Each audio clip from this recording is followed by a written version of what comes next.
Dans la précédente capsule, nous avons découvert qu'est-ce qu'une espèce exotique envahissante et quelles sont les problématiques qu'elle engendre sur l'environnement. Aujourd'hui, on s'attaque à la question des responsabilités. Qui fait quoi? Qu'a-t-on le droit de faire? Et avec quelle approche? Dans cette capsule, on va vous faire découvrir quelques-unes des espèces prioritaires ici au centre du Québec. On va vous montrer les bases de la réglementation en vigueur et vous donner des ressources concrètes pour mieux vous orienter.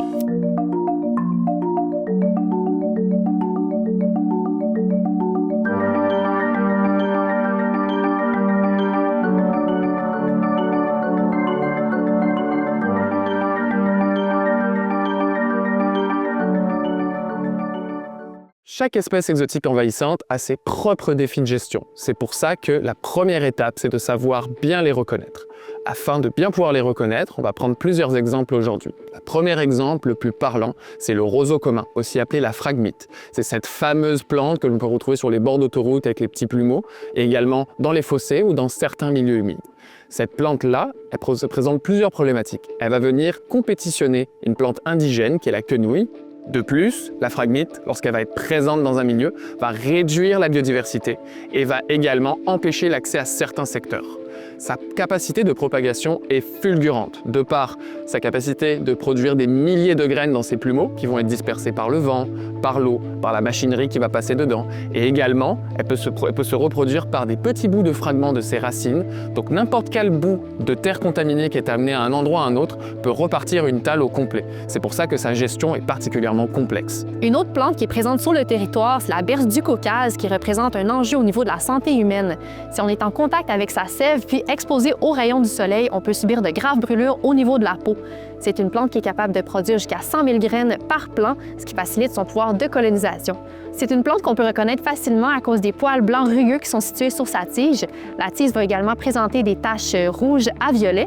On va y retrouver des grandes feuilles aplaties. Et puis au mois de juillet, la berce du Caucase va avoir des fleurs blanches aplaties en forme d'ombelle. C'est une plante qu'il ne faut pas prendre à la légère puisque sa gestion combine risques sanitaires et enjeux écologiques. Dans les boisés du Québec, c'est deux espèces qui posent particulièrement problème, le nerprin bourdaine et le nerprin cathartique. Cette espèce, vendue à la base comme plante ornementale, s'est échappée dans la nature et vient vraiment prendre tout le sous-bois, densifier le sous-bois et empêcher la régénération naturelle des essences. Cette espèce est particulièrement problématique à retirer une fois bien implantée, car en plus d'être compliquée à contrôler, elle a la capacité de faire des graines encapsulées qui vont être capables de rester dans le sol pendant plusieurs années et ainsi repartir un envahissement même une fois le contrôle complètement effectué. Une autre plante exotique qui est particulièrement difficile à gérer, c'est la renouée du Japon. C'est une plante très coriace qui peut endommager la fondation de certains bâtiments. Elle va également fragiliser les rives des cours d'eau où elle s'implante. C'est une plante qui est capable de repousser à partir de fragments de quelques centimètres seulement. Et elle va également produire des toxines qui vont nuire à la croissance et à la survie des plantes avoisinantes, ce qui va faciliter son pouvoir de domination d'un certain environnement. On va la reconnaître facilement grâce à ses tiges qui ressemblent à celles du bambou, qui vont passer du vert au rouge, et grâce à ses fleurs qui vont apparaître sous forme de grappes et qui vont prendre une teinte blanche et crème. Si on s'intéresse maintenant au milieu aquatique, une autre espèce exotique envahissante gagne du terrain, l'hydrocaride grenouillette. Cette espèce, qui ressemble à des petits nénuphars, a une capacité d'envahissement extrêmement grande. Elle va être capable rapidement de couvrir l'intégralité du plan d'eau et ainsi d'empêcher la lumière et les échanges d'oxygène de se faire de la bonne manière, et ça va profondément modifier le milieu aquatique et toute la biodiversité présente. Cette plante, comme toutes les autres espèces exotiques envahissantes, se propage par l'humain et celle-ci se propage notamment sur les embarcations. Et sa présence va vraiment menacer la biodiversité locale. Dans les lacs, les rivières et les fossés, c'est le Myriophylle aepi qui va également causer beaucoup de problèmes. C'est une plante exotique aquatique qui est capable de former d'épais tapis denses dans le fond de l'eau qui vont nuire à la navigation, à la baignade et à l'oxygénation de l'eau. Les colonies sont tellement denses qu'ils vont étouffer les plantes indigènes et elle a également un grand pouvoir de fragmentation. Il suffit qu'un débris s'accroche à une embarcation pour créer une nouvelle colonie dans un autre lac s'il n'y a pas eu un nettoyage au préalable. Il s'agit ici que de 6 exemples d'espèces exotiques envahissantes prioritaires listés par le gouvernement, mais il en existe 12 autres actuellement dont je n'ai pas le temps de parler aujourd'hui. En effet, la première étape, afin d'avoir une gestion efficace de l'espèce exotique envahissante, c'est de savoir la reconnaître correctement.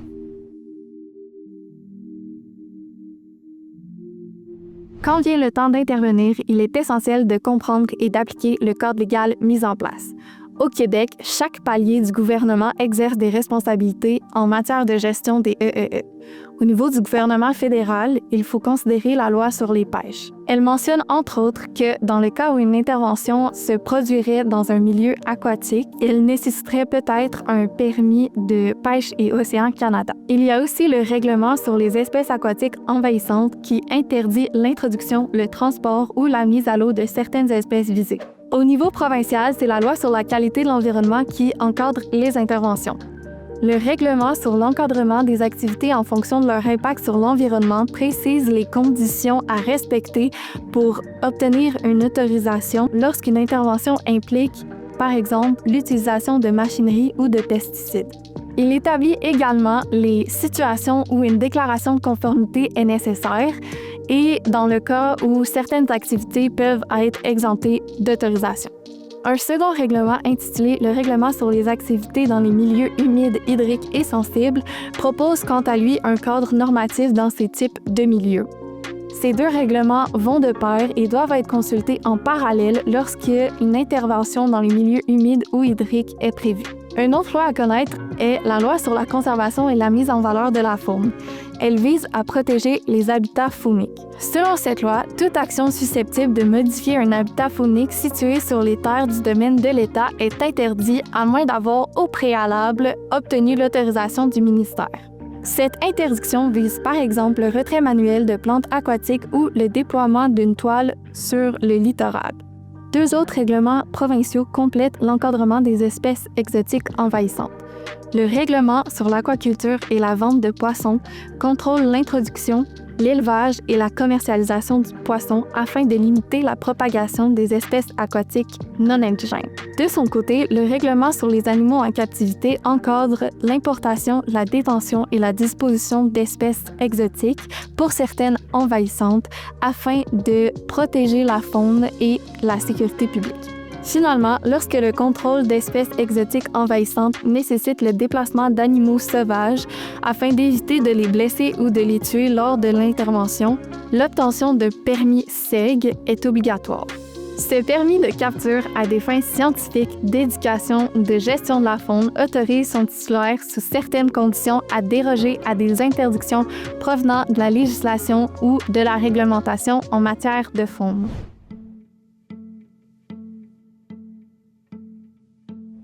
Au palier municipal, certaines municipalités ont leur propre réglementation. Elles peuvent, par exemple, interdire la présence de certaines espèces exotiques envahissantes sur les terrains municipaux, sur les terrains privés.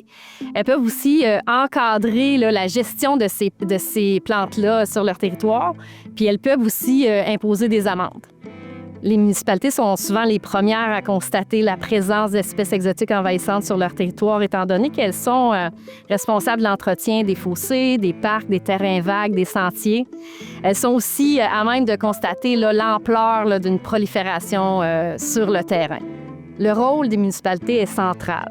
Elles peuvent, par exemple, cartographier les zones envahies par les espèces exotiques envahissantes. Elles peuvent aussi intégrer la gestion de ces espèces-là dans les plans d'entretien saisonniers. Elles ont aussi le pouvoir de former leurs employés, informer les citoyens et les citoyennes et les sensibiliser, à adopter aussi des procédures pour la gestion des résidus végétaux. Pour aller plus loin, on vous invite à consulter les annexes qui vont accompagner cette capsule. Elles vont vous faire un portrait clair des ressources et des partenaires qui sont là pour vous aider, entre autres quant à la sensibilisation, aux règlements en place ou aux subventions disponibles. En effet, dans cette lutte, vous n'êtes pas seul. Vous avez les organismes de bassin versant pour vous aider, vous avez également les comités de zones d'intervention prioritaires et vos conseils régionaux de l'environnement. Tous proposent de nombreuses ressources, que ce soit par rapport à l'identification ou à la formation pour pouvoir les reconnaître efficacement. Comprendre le cadre réglementaire, c'est éviter les erreurs et surtout agir de façon stratégique. Vous êtes donc maintenant équipé pour reconnaître les espèces les plus communes, savoir quel cadre réglementaire s'applique à quelles espèces et surtout maintenant vous connaissez vos alliés dans le milieu. Dans la prochaine capsule, des experts vont vous montrer les meilleures méthodes de gestion et de contrôle des espèces exotiques envahissantes et vont vous donner des trucs et astuces pour mieux les détecter et les gérer sur le terrain.